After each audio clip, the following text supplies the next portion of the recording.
আসসালামু আলাইকুম প্রিয় ভিউয়ার্স, কি অবস্থা সবার? আশা করি সকলে ভালো আছেন। আপনাদের দোয়ায় আমিও ভালো আছি এবং সুস্থ আছি।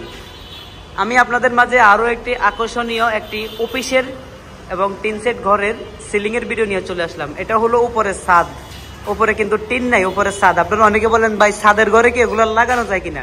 জি অবশ্যই লাগানো যায়। এগুলো দেখেন, আমরা এখানে ড্রিল মেশিন দিয়ে ছিদ্র করে এরপরে রয়্যাল প্লাগ এবং স্ক্রু দিয়ে তার দিয়ে আমরা এই কাজটা করেছি।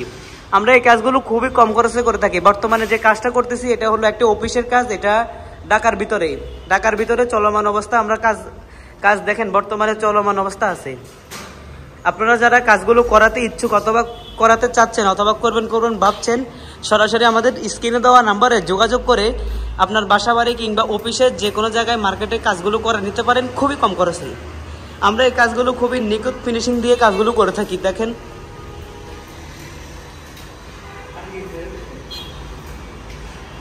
আপনারা চাইলে আপনাদের পছন্দ মতো যে কোনো ডিজাইন, অফিসিয়াল ডিজাইন, লাক্সারিয়াস ডেকোরেশনের কাজগুলো করাতে পারেন। যারা কম খরচে ভালো মানের সিলিংয়ের কাজ করাতে চাচ্ছেন অথবা করবেন ভাবছেন, সরাসরি যোগাযোগ করবেন। বর্তমানে আমরা যে কাজগুলো করতেছি এই কাজটা বর্তমান চলমান অবস্থা আছে ধানমন্ডি 32 নাম্বার। আপনারা একটু বাইরের লুকিংটা দেখেন, দেখলে অনেকে হয়তো চিনতে পারবেন।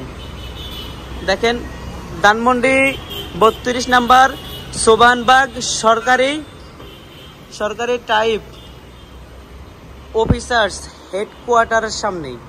ভিউয়ার্স আপনারা একটু জুম করে দেখাই, দেখেন হেডকোয়ার্টার অফিসার্সের সামনে আমরা এখানে কাজগুলো করতেছি। আপনারা চাইলে বাংলাদেশের যে কোনো জেলা থেকে আমাদের সাথে যোগাযোগ করে আপনার অফিসে, মার্কেটে, শোরুমে, টেকনাফ থেকে তেঁতুলিয়ার ভিতরে যে কোনো জায়গা থেকে বলবেন, আমরা সরাসরি যাব, যা কাজ করে দিয়ে আসবো। যারা কাজগুলো করাতে ইচ্ছুক অথবা করবেন ভাবছেন, সরাসরি যোগাযোগ করবেন। ভিউয়ার্স, আমাদের এরকম প্রতিদিন একটা করে নিত্য নতুন ডিজাইনের ভিডিও পেতে চ্যানেলটি সাবস্ক্রাইব করে পাশে থাকুন। আর আপনাদের একটা শেয়ারের কারণে হয়তো আমাদের আরও 4-5টা কাজ পড়তে পারে, এই আশা নিয়ে আপনাদের মাঝে ভিডিও ছাড়ি। আপনারা অবশ্যই ভিডিওটা শেয়ার করবেন আর একটা কমেন্ট করে দিবেন। ভিউয়ার্স, সবাই ভালো থাকবেন, সুস্থ থাকবেন। দেখা হবে নতুন ভিডিওতে। আল্লাহ হাফেজ।